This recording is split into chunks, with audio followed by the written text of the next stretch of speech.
Papa Bento XVI, com a carta apostólica Porta Dei, proclamou o ano da fé, que se inicia no cinquentenário de abertura do Concílio Vaticano II, no 20º ano de publicação do Catecismo da Igreja Católica.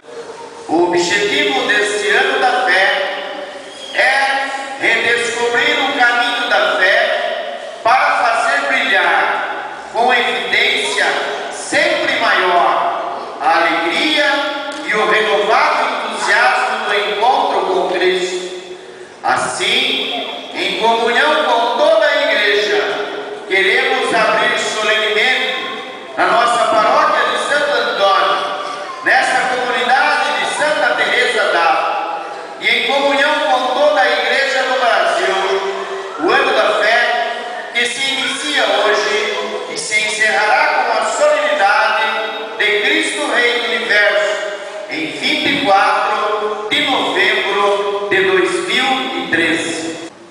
Hoje, 50 anos atrás, estava começando o Concílio Vaticano II. O Papa, de manhã, com muitos bispos, fez uma grande celebração em Roma, comemorativa desses 50 anos, abrindo assim, hoje, o ano da fé.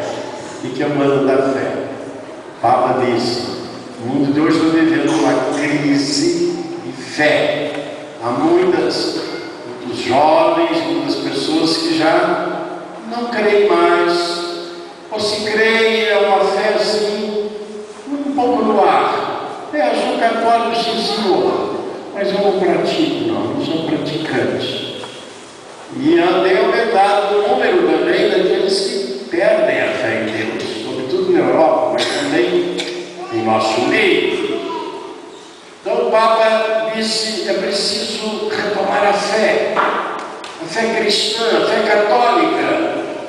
E ele não proclamou esse ano, nessa hoje, até o domingo de Cristo Rei, último domingo, se não me engano, de novembro, nós estaremos vivendo o ano da fé.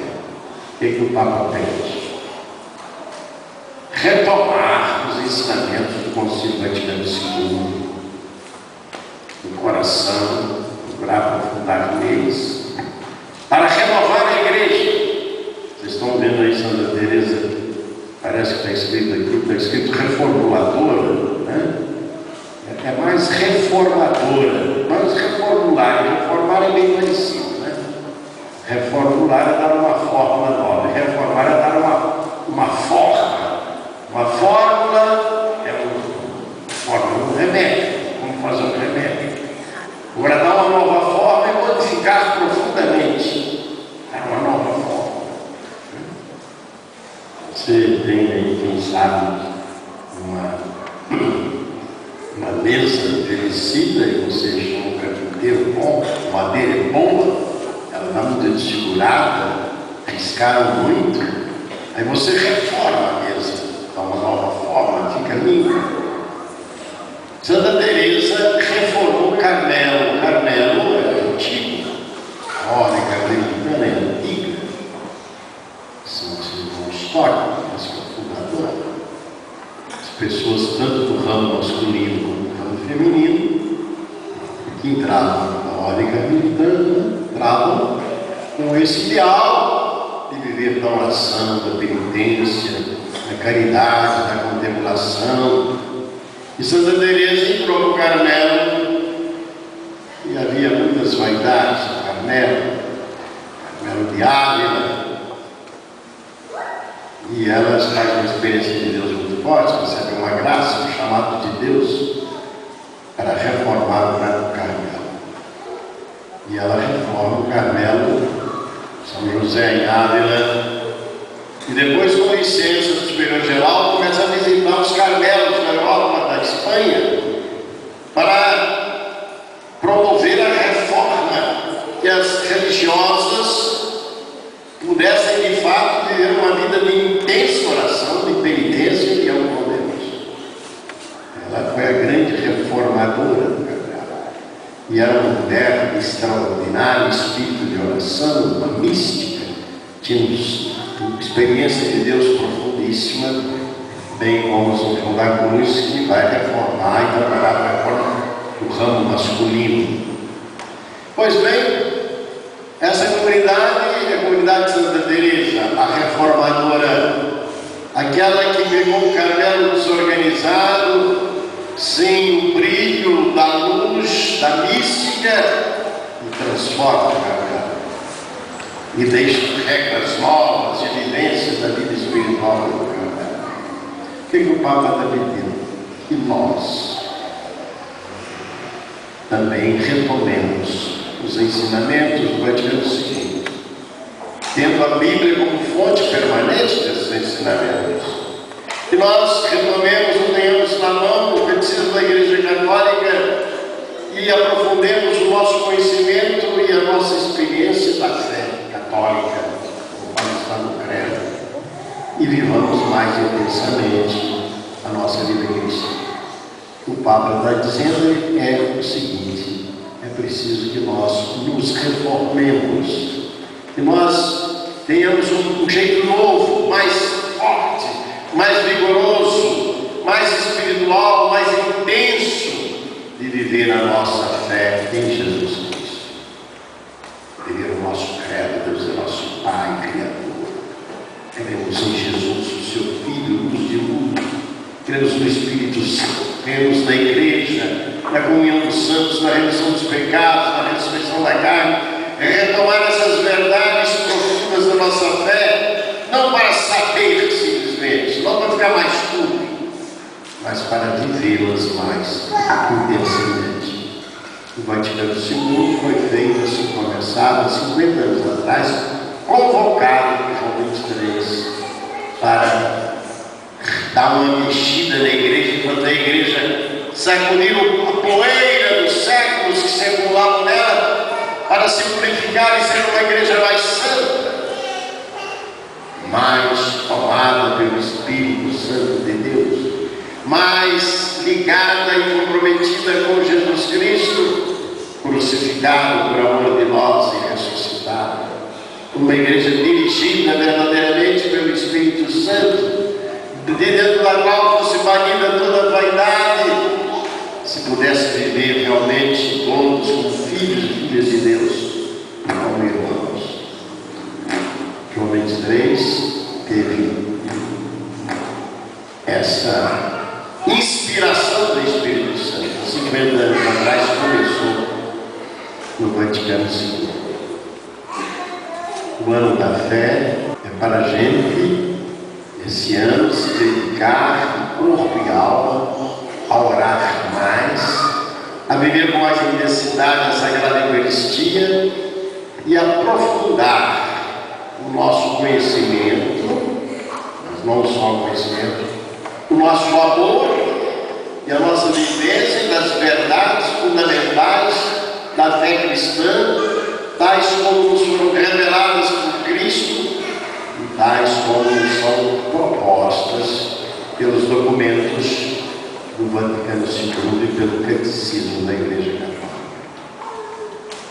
Eu tenho certeza que Santa Teresa, quando reformou o Carmelo, ela estava pondo em prática o concílio da época. Quem sabe qual é o concílio ela estava pondo em prática? O ensinamento do concílio da época. O concílio de Trento. Ela se baseou nos ensinamentos do concílio de Trento. Nós temos hoje o concílio Vaticano II, há 50 anos, é pouco tempo. Pouco tempo. Ainda temos muito o que aprender, compreender e viver no ensinamento do concílio Vaticano II. E esse concílio aqui para a América Latina foi sendo traduzido pelas conferências do Episcopado Latino-Americano, Belém, Puebla, Santo Domingo, e essa última de Aparecida. Documento de Aparecida, quem já ouviu falar do documento de Aparecida, levanta a mão. Parabéns. Que fala fortemente da necessidade de que todos os católicos se tornem de fato discípulos missionários. discípulos de Cristo missionários. Ser discípulo é seguir, ir atrás, percorrer o mesmo caminho da doação, da entrega da vida a Deus e aos irmãos. Teresa de Ávila, como é discípula esplêndida de Jesus, enamorada de Jesus, o esposo do Senhor, conversava com Jesus como se fosse face a face. Experiências intensíssimas da presença de Cristo pela ação do Espírito Santo. E aqui eu termino com o Evangelho de hoje. Que Jesus, segundo o Evangelho de São Lucas, ensinou ao Pai Nosso, depois disse: vocês devem pedir. Quem pede, recebe. Aquele que bate, a porta é aberta. Qual pai que o filho pedisse um pão e dar uma cobra para ele? Pedisse um peixe, ia dar um escorpião. Pedisse um peixe, ia dar uma serpente. Pedisse um pão, vai dar um escorpião. Se vós sois maus, vós pais sois maus, isso é uma forma de dizer que não sois tão santos assim. Sabeis dar coisas boas aos vossos filhos. Imaginem o Pai do céu, como Ele quer dar e dará o Espírito Santo àqueles que o pedirem. Claro, as pessoas às vezes podem pedir a Deus, acham que o menino bom, vão pedir o escorpião, né? Então não pode dar. Mas fala o Espírito Santo. Pai não recusa o Espírito Santo àquele que o pedir. E é o Espírito Santo que realiza a nossa reforma interior, que nos restaura. É o Espírito Santo que nos aproxima do Pai. Abba, Pai, o Espírito Santo. É o Espírito Santo que nos faz experimentar a presença de Cristo ressuscitado. É o Espírito Santo que, derramado em nossos corações, nos dá o amor de Deus, com o qual nós, amados por Deus, o amamos e amamos desse mesmo amor os nossos irmãos. A caridade, outra coisa não é senão a ação do Espírito Santo em nós, que nos torna capazes de amar a maneira de Cristo, a maneira de Deus. Então vamos viver o ano da fé e vamos pedir o Espírito Santo. Orar mais, aprofundar mais o conhecimento da revelação da Bíblia, conhecimento do Vaticano II, conhecimento do Catecismo da Igreja Católica. Precisamos de católicos convictos que possam ser como alunos da família, da escola, do local de trabalho, pessoas em pequenas comunidades de católicos que despertem, chamem atenção e despertem nas pessoas o desejo de seguir Jesus.